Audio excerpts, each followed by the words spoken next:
Hello and welcome viewers and students. Today we are going to analyze paper 025862 of our series. हमारे प्रश्न पत्रों की श्रृंखला में आगे बढ़ते हुए आज हम करने जा रहे हैं प्रश्न पत्र संख्या 862 का विश्लेषण, पेपर 862 आपकी स्क्रीन्स पर। पहला सवाल, सवाल संख्या 76। अब हमारा निर्देश है select the option that will improve the bracketed part of the sentence. नीचे दिए गए वाक्य में एक ब्रैकेटेड हिस्सा है, एक कोष्ठक में दिया गया खंड है।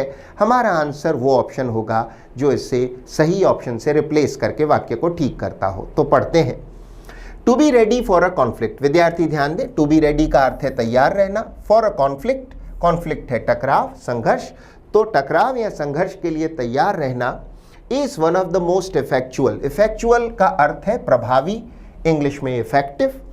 Mean of preserving harmony. Preserve का अर्थ है किसी चीज की रक्षा करना या उसे बनाए रखना। हार्मनी है सौहार्द। विद्यार्थी ध्यान दें, हमें सीखने होंगे दो शब्द, मीन तथा मीन्स।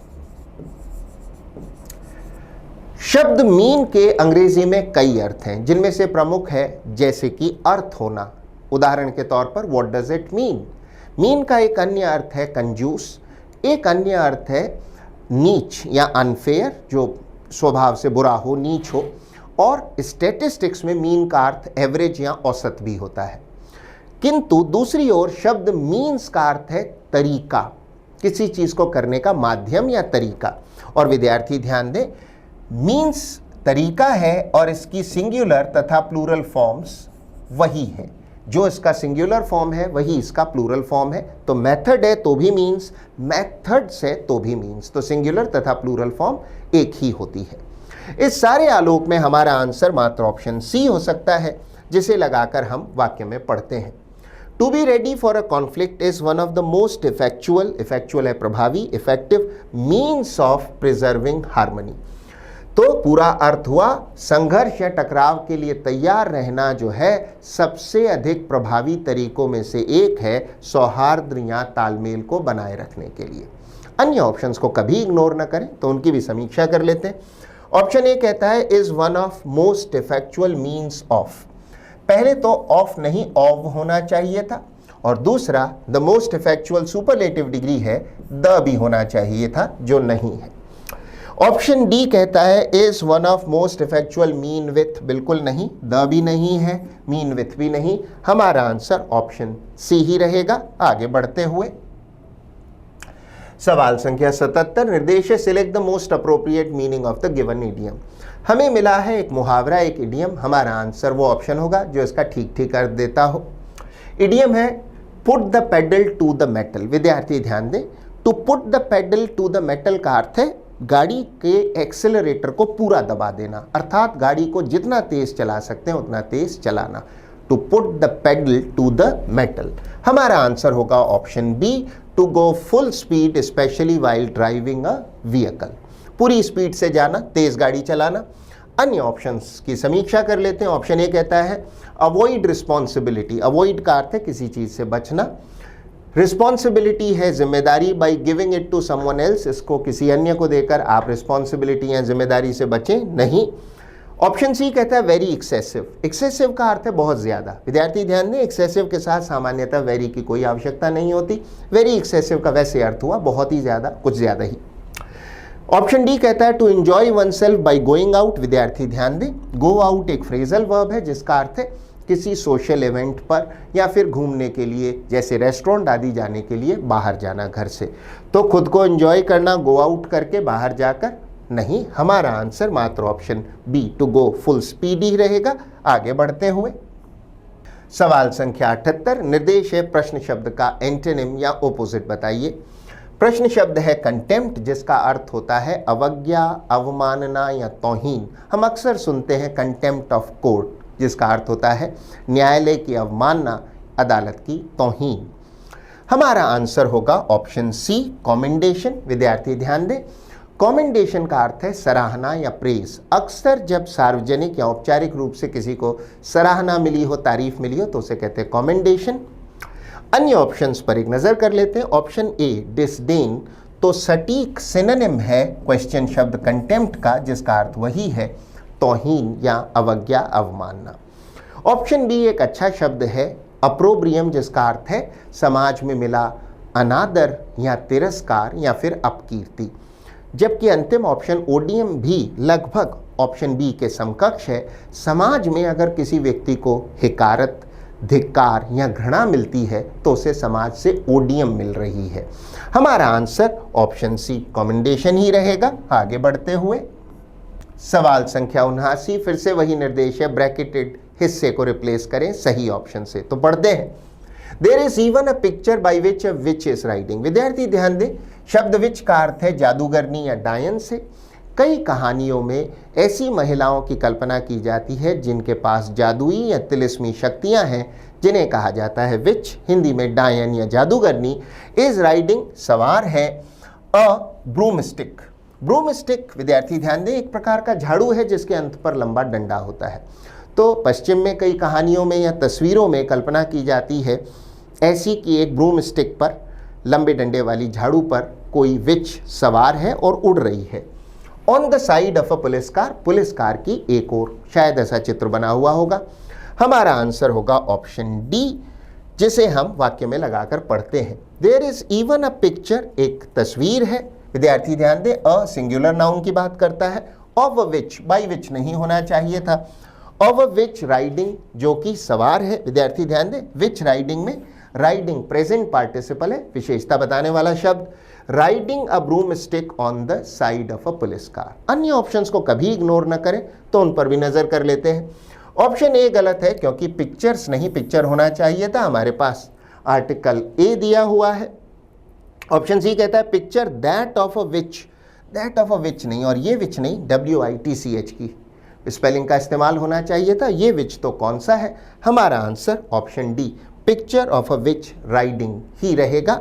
आगे बढ़ते हुए सवाल संख्या 80, निर्देश है पैसिव वॉइस में बदलें। तो हमें मिला है एक्टिव वॉइस का एक वाक्य जिसे हम बदलेंगे पैसिव वॉइस में। पढ़ते हैं, Shivam does not play football. Shivam football नहीं खेलता है।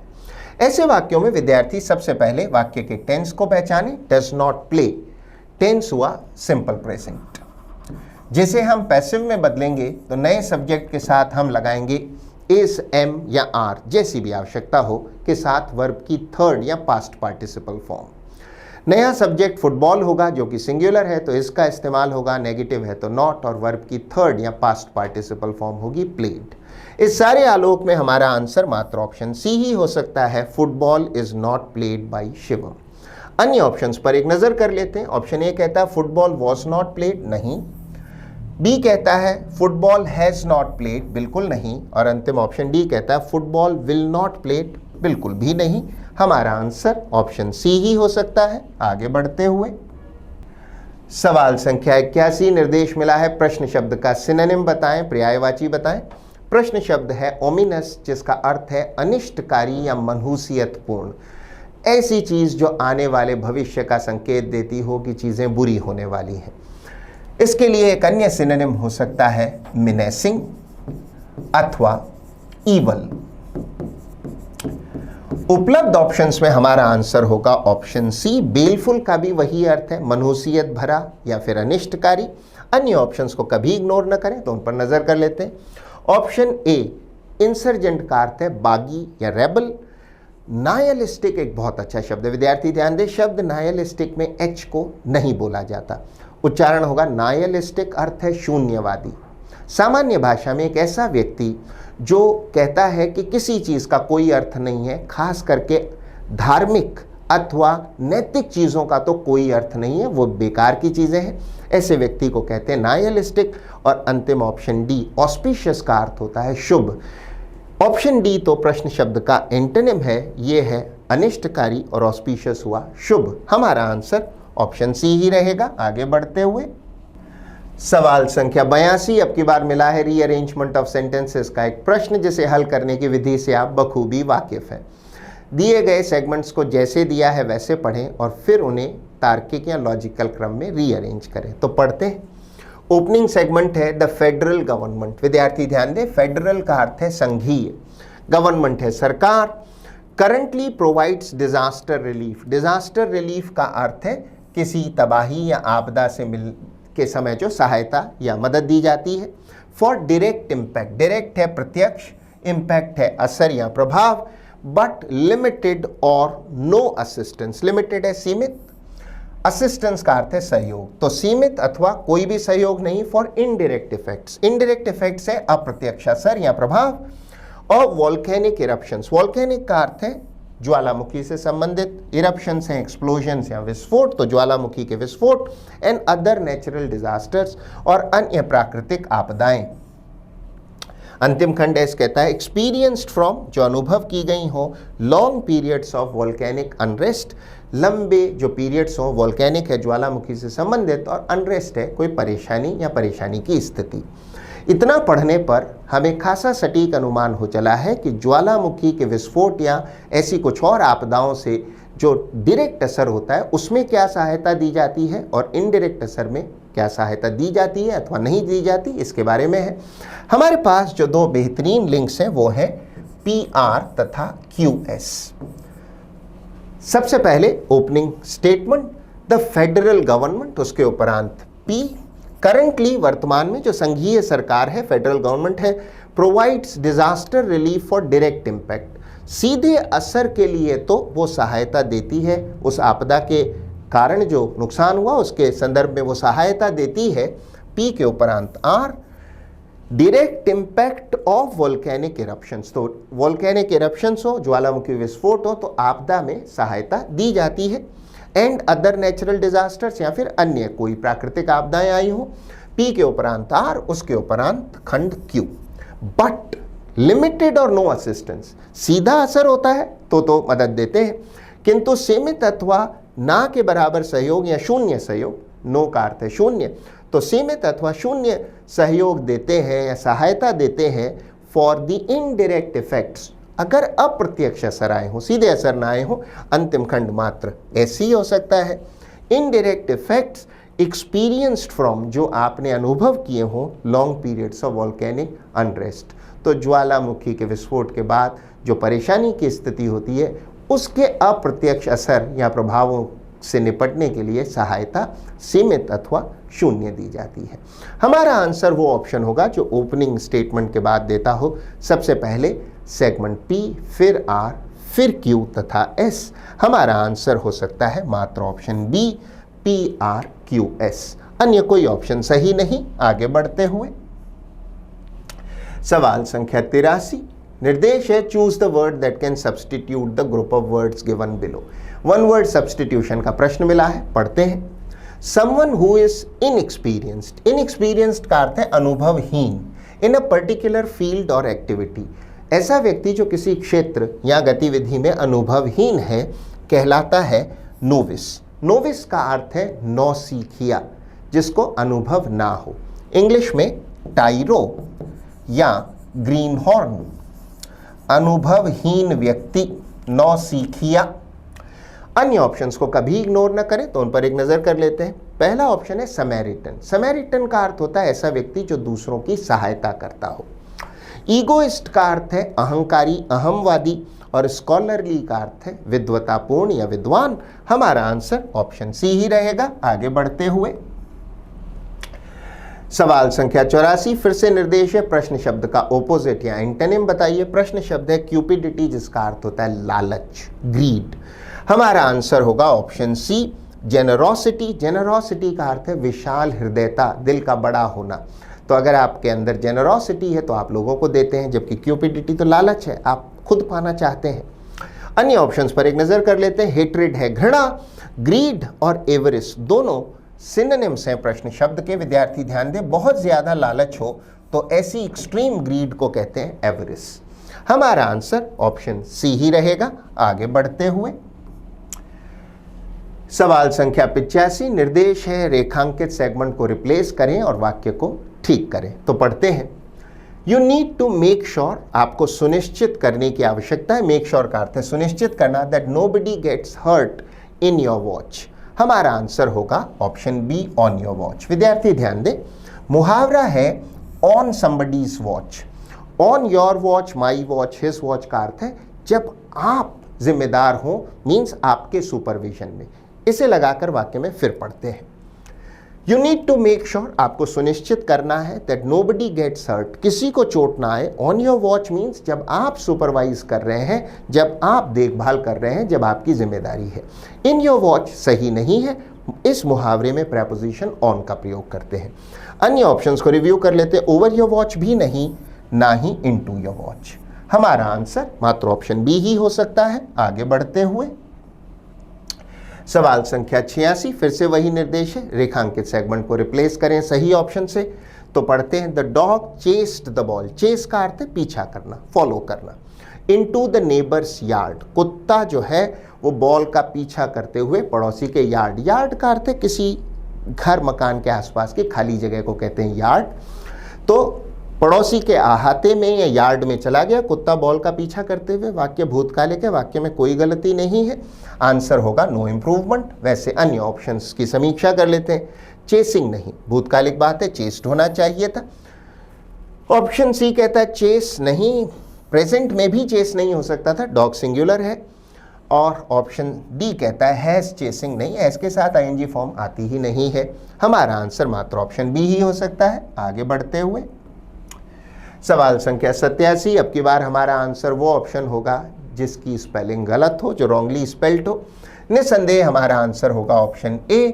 शब्द आर्टिफैक्ट की स्पेलिंग में ये ए नहीं होना चाहिए। विद्यार्थी ध्यान दें, आर्टिफैक्ट कहते हैं कोई भी ऐसी चीज़ जो कलाकृति हो, मानव श्रम से बनी हो। तो फिर किसी लोहार, किसी कुम्हार या किसी कारपेंटर ने कोई चीज़ बनाई हो, कोई भी कलाकृति हो, कोई भी ऐसी चीज़ हो जो मानव श्रम से बनी हो, दिखने में अच्छी लगती हो या काम की हो, उपयोगी हो, कहलाती है आर्टिफैक्ट। अन्य ऑप्शंस पर एक नज़र कर लेते। आर्जुअस का अर्थ है दुष्कर, जिसमें काफ़ी मेहनत लगे। तो टायरिंग हो चीज़, थकाऊ हो, दुष्कर हो, कठिन हो, आर्जुअस है, जैसे एन आर्जुअस जर्नी। एरेगेट का अर्थ है किसी चीज़ को बिना औचित्य या अधिकार के हथिया लेना। तो हथिया लेना, हड़प लेना, जिसके लिए एक बहुत अच्छा सिनोनिम हो सकता है यूजर। और अंतिम ऑप्शन आर्टिकुलेट का अर्थ है अपनी बात को सुस्पष्ट तरीके से कहना। एडजेक्टिव के रूप में इसी शब्द का अर्थ है सुस्पष्ट बोलने वाला। इसके लिए एक सिनोनिम हो सकता है फ्लुएंट या फिर एलोक्वेंट। तो बोलने में जो स्पष्ट हो, माहिर हो, हिंदी में वाक्पटु भी कह सकते हैं, आर्टिकुलेट है। हमारा आंसर ऑप्शन ए होगा, क्योंकि अन्य किसी ऑप्शन की स्पेलिंग में कोई एरर नहीं है। आगे बढ़ते हुए सवाल संख्या 88, निर्देश है identify the segment in the following sentence which contains a grammatical error. नीचे दिए गए वाक्य के किसी एक खंड, किसी एक हिस्से में कोई ग्रामेटिकल एरर है या व्याकरणीय अशुद्धि है। हमारा आंसर वही सेगमेंट, वही खंड होगा। पढ़ते हैं, the credit for organising the successful event.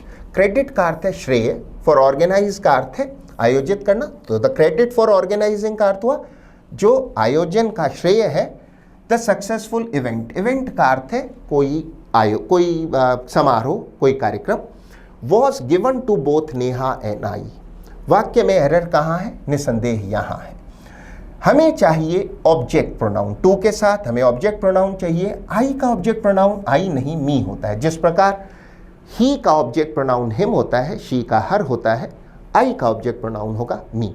वाक्य को करेक्शन के बाद एक बार फिर से पढ़ते हैं। The credit for organising the successful event, उस कामयाब इवेंट के ऑर्गेनाइज करने के लिए जो श्रेय था, was given to both Neha and I नहीं मी, मुझे। हमारा आंसर होगा ऑप्शन ए। ऑप्शन ए में एरर है, given to both Neha and I नहीं मी होना चाहिए था। अन्य किसी खंड में कोई एरर नहीं। आगे बढ़ते हुए सवाल संख्या 89, फिर से हमारा आंसर वो ऑप्शन होगा जिसकी स्पेलिंग गलत हो, रॉन्गली स्पेल्ड हो। बेशक हमारा आंसर मात्र ऑप्शन डी ही हो सकता है। शब्द वेलोसिटी की स्पेलिंग में वी के उपरांत ए नहीं ई होना चाहिए था। वेलोसिटी का अर्थ होता है वेग। जब गति किसी दिशा विशेष में हो तो उसे कहते हैं वेग, इंग्लिश में वेलोसिटी। अन्य ऑप्शंस पर एक नज़र कर लेते हैं। शब्द रेवरी का अर्थ है दिवा स्वप्न, अव्यवहारिक कल्पना, कपोल कल्पना, इंग्लिश में डे ड्रीम। शब्द अफेक्टेशन का अर्थ है आडंबर या दिखावा। विद्यार्थी ध्यान दें, ये अफेक्शन नहीं अफेक्टेशन है, आडंबर, दिखावा।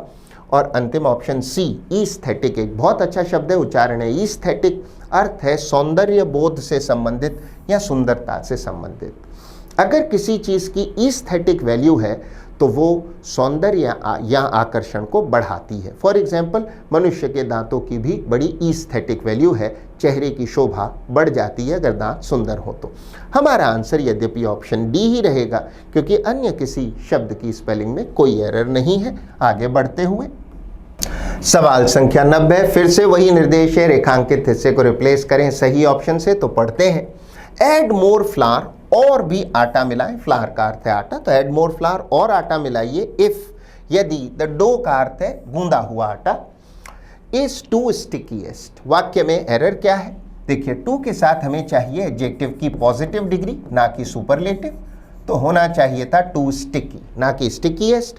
उपलब्ध ऑप्शंस में बेशक हमारा आंसर ऑप्शन ए होगा, add more flour if the dough is too sticky. कुछ ज़्यादा ही चिपचिपा हो तो थोड़ा आटा और मिलाइए। अन्य ऑप्शंस पर एक नज़र कर लेते हैं। टू स्टिकियर नहीं, कंपैरेटिव डिग्री है। मच स्टिक भी नहीं। हमारा आंसर ऑप्शन ए ही रहेगा। आगे बढ़ते हुए सवाल संख्या 91, निर्देश है, choose the option that gives the correct direct form of the given sentence. हमें मिला है इनडायरेक्ट स्पीच का एक वाक्य जिसे हम डायरेक्ट स्पीच में बदलेंगे। तो पढ़ते हैं, he said that he would be taking a leave of absence. विद्यार्थी ध्यान दें, लीव ऑफ एब्सेंस का अर्थ है छुट्टी। जब आप औपचारिक तौर पर अपने काम से छुट्टी लेते हैं तो आप ले रहे हैं leave of absence for 2 weeks, 2 हफ्तों के लिए, as there had been a death, क्योंकि एक मौत हो गई थी इन हिज फैमिली। हमें मिला है इनडायरेक्ट स्पीच का वाक्य, हम इससे बदलेंगे डायरेक्ट स्पीच में। चूंकि हमें मिला है ही सेड, तो डायरेक्ट स्पीच के वाक्य की रिपोर्टिंग वर्ब होगी पास्ट टेंस में। उसके आगे वुड बी टेकिंग है तो डायरेक्ट स्पीच में रहा होगा विल बी टेकिंग। उसके उपरांत देयर हैड बीन है इनडायरेक्ट स्पीच में और रिपोर्टिंग वर्ब पास्ट में है, तो फिर डायरेक्ट स्पीच में इस्तेमाल हुआ होगा हैज बीन का। इस सारे आलोक में हमारा आंसर मात्र ऑप्शन सी हो सकता है, he said quote I will be taking. Will be indirect में बन गया वुड बी, क्योंकि रिपोर्टिंग वर्ब पास्ट टेंस में हो तो विल बदल जाता है वुड में। इनडायरेक्ट स्पीच का वुड बी टेकिंग तभी आएगा जब डायरेक्ट स्पीच में विल बी टेकिंग हो। He said quote I will be taking a leave of absence for 2 weeks as there has been. Direct speech का has been indirect में हो गया had been. There has been a death in my family, end of the quote. अन्य options को कभी ignore न करें, तो उनकी भी समीक्षा कर लेते हैं। ऑप्शन ए कहता है he said quote I would be taking, नहीं I will be taking, जिसे हम बनाएंगे would be taking a leave of absence for 2 weeks as there been, नहीं has been होना चाहिए था। ऑप्शन बी कहता है he said quote I am going to take, नहीं I am going तब होता जब हमें मिला होता he was going to। और अंतिम ऑप्शन डी कहता है he said I will be taking a leave of absence for 2 weeks as there been a death, there been नहीं there has been a death in my family, end of the quote। हमारा answer मात्र option C ही हो सकता है। आगे बढ़ते हुए सवाल संख्या 92, हमारा आंसर वो ऑप्शन होगा जो प्रश्न शब्द का ओपोजिट हो, एंटोनिम हो। प्रश्न शब्द है सॉर्सरी, जिसका अर्थ है जादू टोना। ब्लैक मैजिक, हमारा आंसर होगा ऑप्शन बी रियलिटी। रियलिटी का अर्थ है वास्तविकता, सच्चाई। अन्य ऑप्शंस पर एक नज़र कर लेते हैं। ऑप्शन ए तथा डी दोनों ही सिनोनिम्स हैं प्रश्न शब्द सॉर्सरी के। विचक्राफ्ट भी जादू टोना है और ब्लैक मैजिक भी जादू टोने का एक प्रकार है। ऑप्शन सी डिसमिसल का अर्थ है बर्खास्तगी, नौकरी से निकाला जाना, खारिज किया जाना। किसी ऑप्शन का व्यक्ति हो तो बर्खास्त किया जाना, डिसमिसल।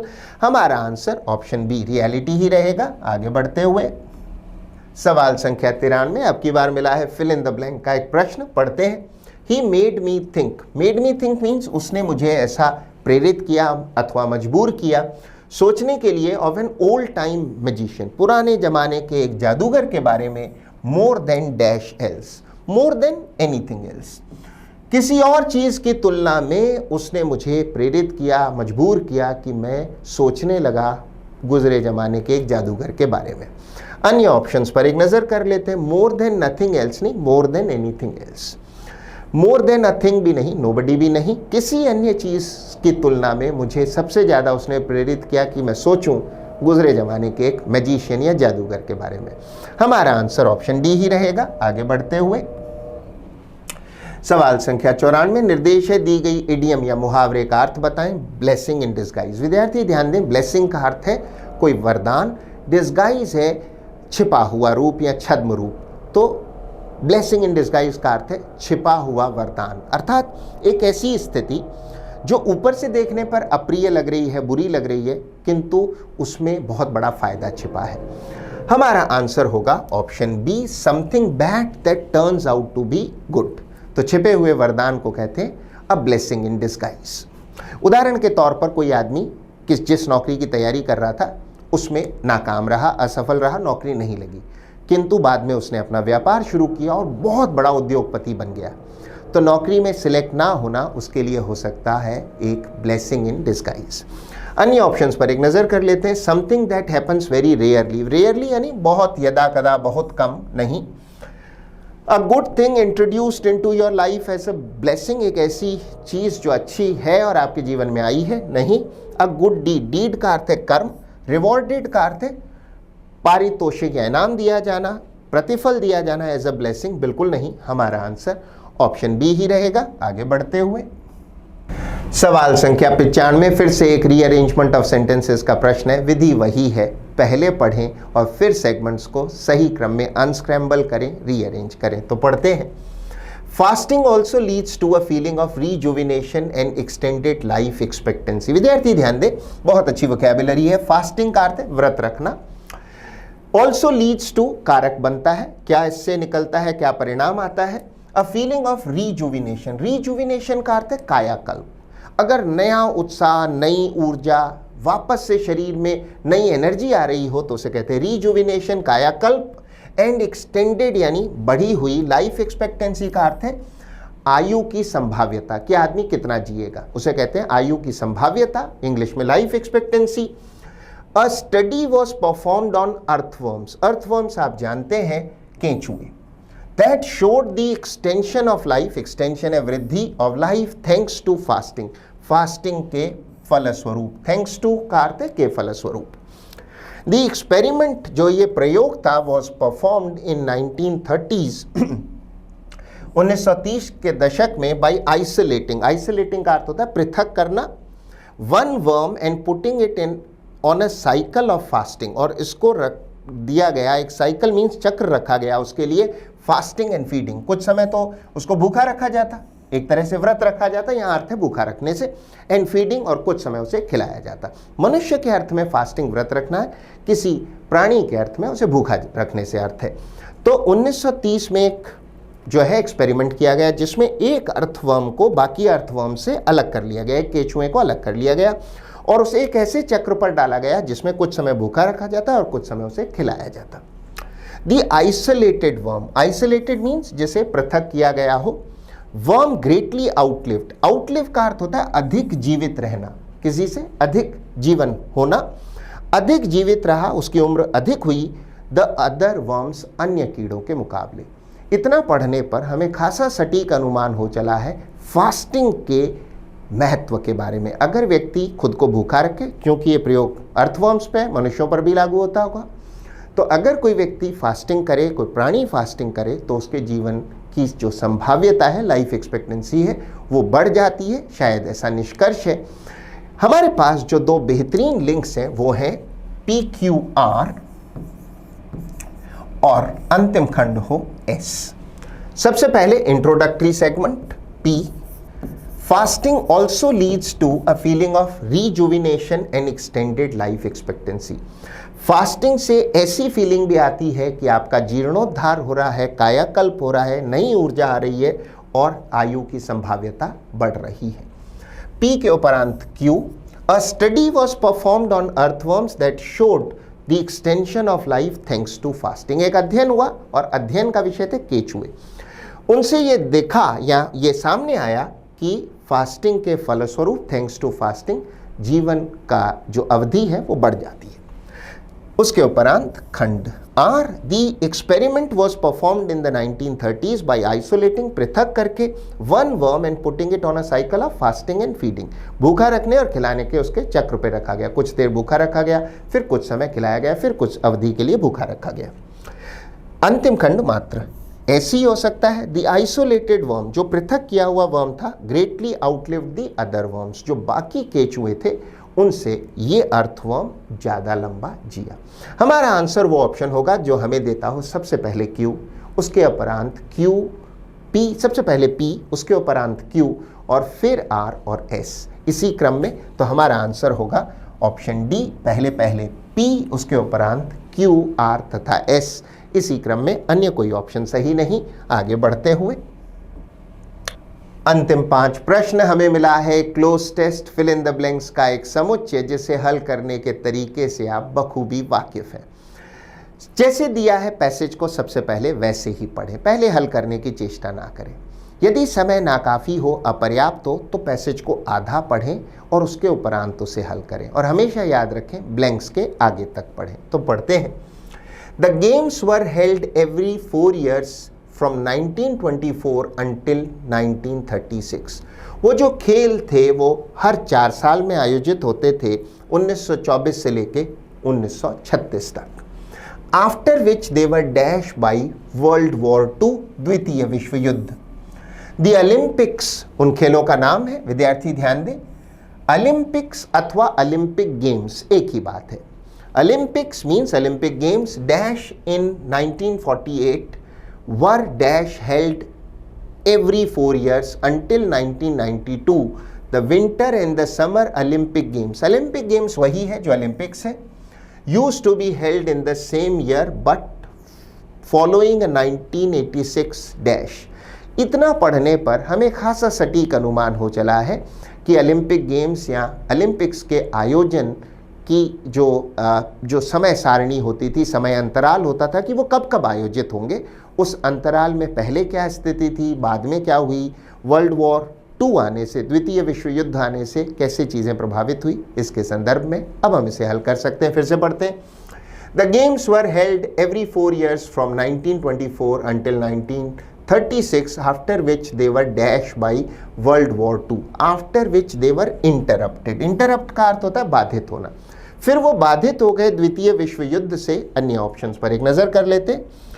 कॉम्प्लिकेटेड का अर्थ है जटिल या पेचीदा, करप्टेड का अर्थ है जो चीज बिगड़ गई हो या फिर भ्रष्ट व्यक्ति हो या उसके मॉरल्स हो तो भ्रष्ट, और सॉलिसिटेड का अर्थ है, सॉलिसिट का अर्थ है कोई निवेदन करना, किसी सहयोग आदि के लिए जब आप निवेदन करते हैं तो आप सॉलिसिट करते हैं। हमारा आंसर ऑप्शन बी इंटरप्टेड ही रहेगा। आगे बढ़ते हुए एक बार पुनः, after which they were interrupted by world war 2, the Olympics dash in, the Olympics resumed. Resume का अर्थ होता है फिर से शुरू होना, तो पहले बाधित हुए फिर शुरू हो गए, वापस से शुरू हो गए। रिज्यूम्ड इन 1948। आगे बढ़ने से पहले अन्य ऑप्शंस पर एक नजर कर लेते हैं। ट्रांसफॉर्म का अर्थ होता है पूरी तरह बदल देना, तो पूरी तरह बदल देना। कंफर्म का अर्थ है किसी चीज की पुष्टि करना, पक्का करना। और अकस्टम्ड एक बढ़िया शब्द, विद्यार्थी ध्यान दें। अकस्टम्ड का अर्थ है अभ्यस्त या आदि। अगर आप किसी चीज के आदि हैं, अभ्यस्त हैं, तो अकस्टम्ड है। हमारा आंसर ऑप्शन डी रिज्यूम्ड ही रहेगा, जिसका अर्थ है फिर से शुरू करना या होना। आगे बढ़ते हुए, द ओलंपिक्स रिज्यूम्ड, फिर से शुरू हुए इन 1948 and were dash held every 4 years and were again held, और फिर वापस आयोजित हुए एवरी 4 years, हर 4 साल के अंतराल से। अन्य ऑप्शंस पर एक नजर कर लेते हैं। वर नेवर हेल्ड नहीं, बार्गेन का अर्थ होता है सौदेबाजी करना या फिर किसी अग्रीमेंट तक पहुंचने के लिए जो प्रक्रिया होती है सौदेबाजी, उसे कहते हैं बार्गेन। और रीगेन का अर्थ होता है किसी चीज को पुनः प्राप्त करना, फिर से अर्जित करना नहीं।